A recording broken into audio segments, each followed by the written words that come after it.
Ciao amici, ben ritrovati. Allora, ho rotto il salvadanaio e inaspettatamente sono balzati fuori 150 euro. Una bella sommetta, una bella cifretta.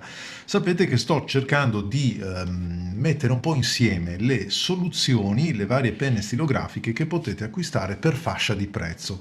Abbiamo visto quelle da 50 euro, quelle da 100 euro, dove la partita era veramente serrata, ed arriviamo adesso a quelle dei 150 euro. Ci mettiamo dentro anche quelle da 160, 170, perché dai, ve l'ho detto, approfittiamo di un'offerta, di uno sconto, andiamo a metterci veramente in ginocchio davanti al banco del rivenditore, gli chiediamo per cortesia facci un po' di sconto e di sicuro insomma riusciremo a portarla a casa.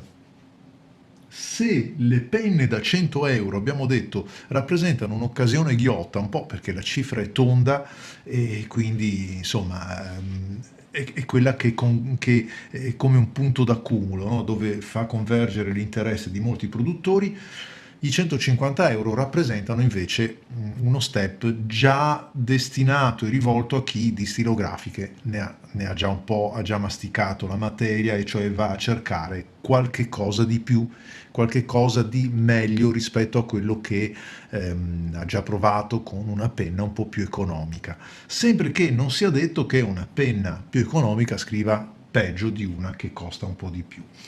Allora, per esempio, cominciando, cosa troviamo in questa fascia?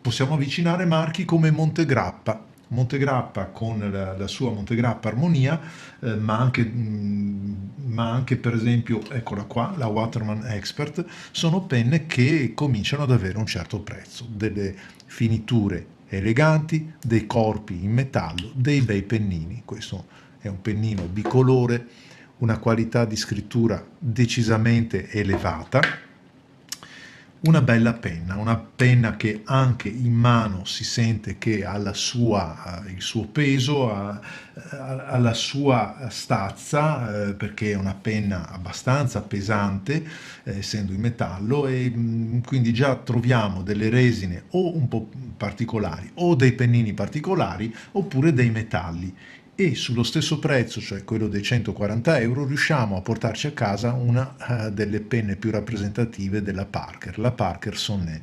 Non avrà il pennino in oro perché a quel prezzo non riusciamo a prendercelo, però portiamo a casa una penna che è di un'eleganza unica e con una scrittura veramente bella, una penna equilibrata, un bel pennino, è bello, molto piacevole scrivere con questa penna.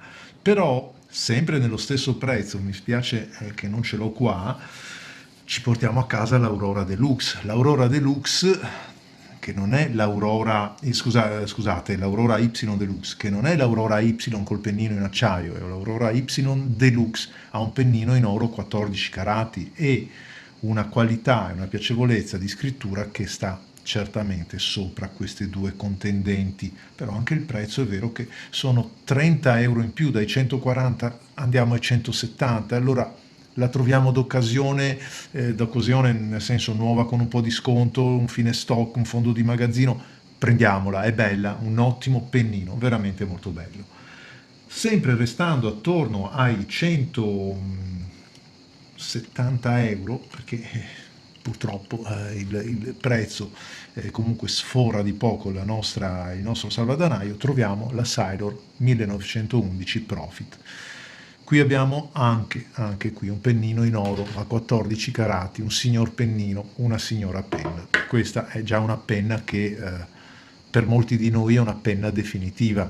Non che la Parkerson o la Expert non lo sia, è che qui abbiamo un mix di qualità sia del pennino, ma anche un design che a me piace davvero molto, anche se il corpo in resina non è certamente un corpo in metallo, quindi qualcuno potrebbe obiettare, paghi qualcosa di più per avere un pennino migliore, però sul corpo, sul fusto e cappuccio facciamo un passo indietro. Ma certo, è la bellezza di avere a disposizione tante soluzioni per accontentare i gusti di ciascuno di noi. Vi piacciono i tratti sottili, i tratti extra fini giapponesi? Sailor. Vi piace avere una penna un po' più di sostanza e magari, come vi dicevo per Aurora, un marchio tutto nostro, italiano, con una qualità di scrittura superba, andate là. Insomma, c'è la facoltà di scegliere, così come facoltà di scegliere attorno ai 150 euro insieme alla Rembrandt di Visconti, ottima penna, non esente da qualche piccola così incertezza, qualche piccola critica. Abbiamo mi veniva stipula, scusatemi, la Platinum 3776 Century, e questa è un'altra bella penna. La versione che ho io è quella col pennino soft fine, quindi andiamo ad acquistare non solo un marchio prestigioso al pari di Sailor e di tutti gli altri che vi ho citato, ma andiamo ad acquistare una qualità, cioè una specializzazione nel pennino che possiamo provare e fare nostra. Evidentemente anche qui la resina non è una resina particolarmente bella, ma è molto bella comunque, cioè particolarmente bella nel senso che non ha riflessi, è una resina monocolore, una laccatura diciamo in linea col valore della penna, ci mancherebbe che non fosse così, non è in metallo, non è celluloide, a voglia, però la qualità di scrittura è sempre all'altezza. Se non sbaglio anche la vecchia Pineider Avatar fa parte del gruppo, non quella nuova che si è abbassata di prezzo, e quindi possiamo portarla a casa attorno ai 100 euro, anche se è cambiato il materiale, è cambiato un pochettino la penna. Quindi i 150 euro sono già lo step che ci consentono di avere una penna specializzata, se vogliamo, una penna più rispondente alle nostre esigenze, e chiaramente saliamo un pochettino di prezzo, ma anche la qualità complessiva della scrittura aumenta. E adesso, se avete voglia, andiamo a vedere cosa portiamo a casa con 200 euro. Quando spacchiamo alla fine dell'anno e non a metà dell'anno, alla fine dell'anno è salvadanaio e siamo stati attenti a risparmiare un pochettino, abbiamo messo dentro qualche soldino in più. Andiamo a vedere, e grazie come sempre a tutti voi.